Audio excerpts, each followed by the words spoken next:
Amigos, continuamos con la segunda parte de este análisis de los elementos de la novela de Wilkie Collins, La piedra lunar. Eh, Cuando la piedra fue robada la noche de la fiesta de cumpleaños de Rachel, las sospechas cayeron en tres personas diferentes. Pero hay que tomar en cuenta que una novela de suspenso y una novela de policíaca, y eso es algo que aprendió no sé quién de quién, si Wilkie Collins de Charles Dickens o viceversa, es de que para mantener la atención de tu audiencia, tú como escritor siempre tienes que mantener en los distintos capítulos un misterio por resolver, una confusión, o sea, ir con pistas complejas despistando al lector, que el lector crea que lo más obvio es que esa persona es la culpable y sin embargo ir cambiando la jugada y que descubra con asombro que no era esa la persona, sino otro era el culpable, ¿no? Entonces siempre va a haber, hay que estar manteniendo el elemento del misterio, de la sospecha, ¿no? Entonces, como les decía, la sospecha recae entre tres personas. La primera persona eran los tres malabaristas hindúes que habían estado actuando en la fiesta esa noche. Inmediatamente uno pensaba, pues sí, ellos fueron. ¿Por qué? Porque la piedra es hindú, son los sacerdotes vestidos, disfrazados de malabaristas y vinieron por la piedra. Entonces era muy lógico para el lector pensar que ellos habían sido quienes habían entrado de noche a la recámara de Rachel y habían extraído la piedra. El segundo sospechoso era Rosanna Sperman, la sirvienta que comenzó a actuar de manera extraña y luego ella se ahoga y muere en unas arenas movedizas locales en Yorkshire, donde sucede la historia. Aunque el diamante fue puesto en un banco de Londres. La tercera sospechosa, que uno piensa, bueno, antes de la tercera sospechosa, la segunda sospechosa, que era Sperman, era muy lógico pensar que ella había sido, porque ella había sido convicta por robo y había rehecho su vida ahora como sirvienta, lo cual es algo que aparece en la historia. Y pues es raro que la servidumbre inglesa siempre debía de tener una currículum, una historia laboral impecable, ¿no? Sin embargo, pues bueno, en este caso es así. Y sí, ella se prestaba para haber sido la culpable. Y la tercera sospechosa era la propia Rachel, quien también se comportó de manera sospechosa y de repente se enfureció contra Franklin Blake, su primo, de quien anteriormente parecía ella estar enamorada,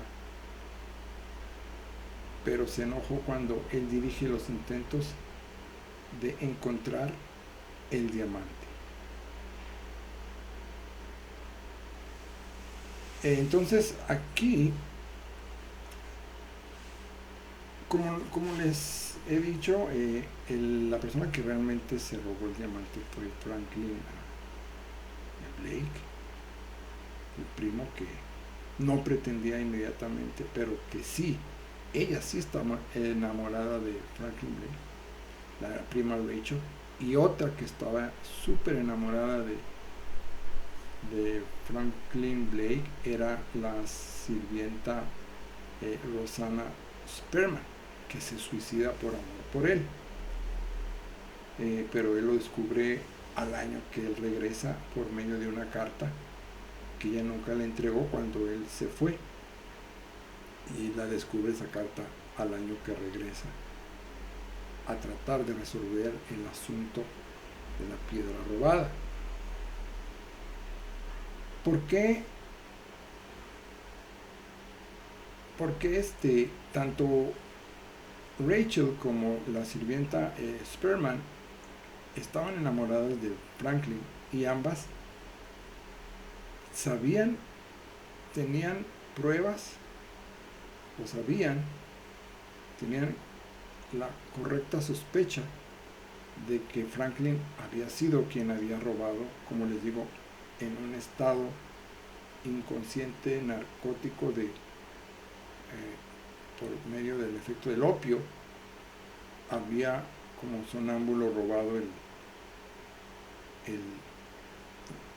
diamante y se lo había dado en el corredor al corrupto otro primo, Applewhite, quien lo pone como garantía en un banco de Londres para obtener un préstamo y tapar el fraude que había hecho de un fideicomiso cuyo él era el custodio, que había malgastado deshonestamente y se llegaba a la fecha de entregar al heredero. Entonces estas dos mujeres enamoradas tenían la sospecha y sabían que pues había pruebas, y una de las pruebas era de que Rachel era pintora y estaba pintando un cuadro en su cuarto, y la noche que Franklin entró y tomó el diamante, se manchó en sus ropas de esa pintura, y esa era una de las pruebas que la sirvienta Spearman tenía, y le confirmaban a ella que efectivamente el ladrón había sido Franklin. Pero ella lo quería tanto que estaba dispuesta a encubrirlo, poniendo en riesgo su reputación. Y así también, de igual manera, tengo que decir que en un tal vez despertar de ojo, Rachel había sido testigo, había visto que el mismo primo había robado la gema, y por lo mismo, porque como ella estaba enamorada de él, lo había encubierto, pero estaba muy enojada con él por lo que había hecho, pero lo amaba y encubría el robo que inconscientemente por el opio él había hecho. Entonces estos elementos son muy importantes mencionarlos, porque lo que voy a mencionar, porque las novelas incrustadas de la moral victoriana del siglo XIX inglés tienen que, a través de estas novelas se tiene que manejar los elementos o las preguntas filosóficas dirigidas a los lectores acerca de la virtud, la honradez, la integridad como factores básicos en la construcción de una nación o de un imperio. Y sabemos, por ejemplo, que hay países que tienen reglas morales o reglas legales estrictas que penalizan a familiares que encubren delitos a otros familiares. Eso es un aspecto que daba a pensar y cuestionaba la novela. Para finalizar este segundo video, esta segunda entrega, menciono que en uno de los diálogos de Platón Sócrates planteó esta misma pregunta sobre la independencia de la sangre y la aplicación de la justicia legal, si era lícito independizarse de la sangre de la familia a la hora de juzgar un delito penal. Y la historia que narra Sócrates, que no contesta cuál es la mejor opción, pero deja la pregunta, era de que un padre había sorprendido a un ladrón, lo había atado, lo había amarrado, lo había aventado a una zanja en la tierra y mandó al hijo a traer a los jueces para que fuese juzgado. Sin embargo, cuando el hijo regresó, debido al maltrato que el ladrón sufrió, este murió. Y ahora la pregunta que surgía y que lanzaba Sócrates era si ese hijo tenía que reconocer que su padre había sido, pues, había cometido un asesinato imprudencial, violando los derechos humanos de un ladrón, si era culpable de eso y si debía denunciarlo. Creo que los jueces no llegaron, algo así está la historia, porque si hubieran llegado, pues, entonces, y creo que los familiares de ese hijo se le volvieron en contra porque el hijo sí denunció al papá y los familiares